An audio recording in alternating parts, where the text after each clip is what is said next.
second flight, not so much jumping, but walk, trot, canter.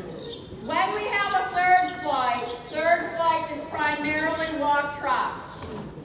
In the hunt field, you don't have to jump if you're in second or third flight, but just know there are going to be logs and things that the horse is going to have to go over, and they potentially need to jump. So your horse should be able to pop over a foot-sized log, okay? Things are not spaced out in the hunt field. We don't go by strides. We have to figure out our distances.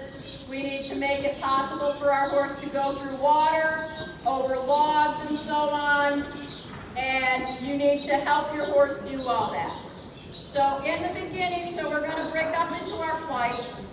And you're always going to get to the hunt early. All right? Everybody has a bad day when they're running late. But especially for horses who have not hunted before, if you're new to it, if your horse is new to it, please get your horse there at least half an hour early. Because things get really crazy.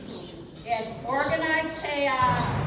Let your horse have some time to decompress, warm them up quietly, give you some time to calm down. You don't want to be rushing around, getting your coat, getting your boots on, getting your bridle on, having me stand there with the hounds looking at you, okay? And for the hounds, the timing that we hunt is early. And early in the season, like right now, pre-autumn is early. And we do that because of the heat, okay? If today was an actual hunt day, we would have started between 7 and 7:30 because it's cooler and scenting conditions, okay? We have to be out there when there's a chance for the scent to stay on the ground for the hounds to hunt. If we're going out there like now, the scent's already burned away. David will lay that scent down, it'll be gone before he even gets out of sight of it, okay? So for the sake of the hounds, for them to be able to do their job, we have to start early. So you need to be there early, okay? It's only fair to the hounds that you get there and are ready to rock at the time that we set, okay? So first flight, we'll find Brian. Second flight, Meg. Third flight will be at the back, okay? Michelle has her horse. So, I'm back here. I'm back here, good horse. Hasn't hunted in the past. I always highly suggest that you start out in the slower field. Take your time getting them moving forward. You don't want your horse learning that this is the Kentucky Derby, okay? That being said, some horses have a harder time being bottled up behind a slower horse, okay? So if you have a hard time rating your horse, keeping your horse back, keeping your horse riding with you, and not just charging forward and following the horse in front of him, then you might want to go in second flight, where it's going to be a little quicker, not quite so frustrating for your horse. So again, you need to know your horse and you need to gauge accordingly, okay? Usually after we've done a couple steep inclines, your horse will settle right down, okay? You might have a bad hour, but usually after the first hour, your horse is going to be chilling pretty good, okay? And that is also something to keep in mind. Most of us ride 45 minutes, an hour. If you go on a nice leisurely trail ride, you might be out for an hour and a half, okay? That's our typical day, and we're doing it at speed. So you have to be in shape to ride that long. Your horse needs to be in shape to ride that long. You also want to pad your horse up to ride that long. I'm wearing an appropriate pad for the hunt field. Square pads, colored pads are a big no-no, okay? It has to be fitted, it's saddle fitted, and it has to be white, okay? You can wear other pads on underneath, like I have this overview pad. Yeah, but the pad that we see should be the white saddle shaped pad, okay? And again, enough padding so that it actually is a padding for your horse, but not so much that your saddle's gonna slip. Make sure you have a good breast collar. Even if you don't think you need a breast collar, on our terrain, you will need a breast collar.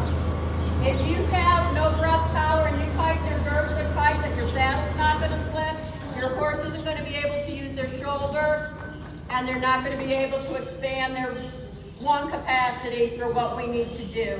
And your horse is gonna be like he's wearing a corset trying to run up and down hills, okay? That's not fair to him, and it's not healthy for him. So make sure that you have a snug girth, but you don't want it so tight that it inhibits his ability to do his job. So that's why we highly recommend the breast collar. Any questions? Okay, everybody, find your field. On your way to the hunt. It gets really stressful though if you're trying to put your bridle on and they're running away. So practice that. Practice cutting and standing your trailer, putting the bridle. If you have to put the bridle on inside the trailer before you take them on, you can put a halter on and be careful and hide them and do what you have to do. But I know a lot of people, and myself included, it gets a little nervous, like, oh my God, are they going to run away? This one will be his second full year. He's pretty tall. Oh my God, if he runs away, he's going to be dragging the bridle down the road. So make sure that's something you practice. That way, it's just something you do a little bit of anxiety. Also, if your horse is not sensitive, this one is, ear cuffs are a savior. Even just for the first time moving your horse is really good. It mulls down the noise. Even somebody running up behind them, they can get nervous. So it's another tool to have in your pocket if you need it. Very inexpensive cat toys can go in your ears. One ride, if you don't need them, take them out. But it's something that can help if they've never been introduced like that. If you think your horse is trailer trained, make sure your horse is trailer trained. Okay? It is really hard in the dark. We start early. You will be loading your horses into a dark trailer. Make sure your horses then have that done prior to your first time. Okay? They will also have to get used to standing in their trailer for a little bit. At home, throw them out the trailer and leave them. No, don't leave them. Have them stay on the trailer for half an hour. See how they like that. See if they're okay with it. Take them to the mall. Yep. Get them to know that the trailer is their safe place where at the end of work, life is good. Okay? Because trailering, you've just been out for 2.5, 3 hours, you're exhausted, your horse will get on the trailer, really stinks. Okay? All right, everybody, are we in our field? Hunt as fast as their noses. If their noses aren't catching the line, we're going to be going very slow. If they get it hard and it's hot and we're going, we will be moving. We move up hills, we move down hills. We move on pavement, okay? As a horseman, yes, you will be challenged because you're going to, and sometimes treacherous. And I don't use that word lightly, I mean it exactly how it sounds. These trails can be really tough sometimes.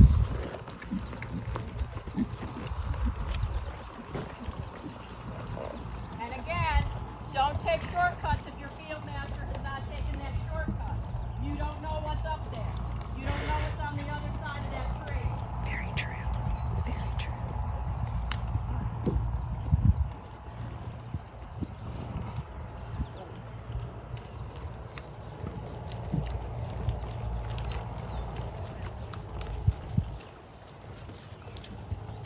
Where's first flight? Not first flight.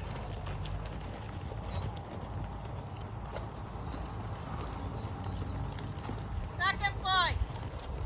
Big. Let's go. I think, Justin, you lead first flight because the hair's a little too green. That's fine. And that right there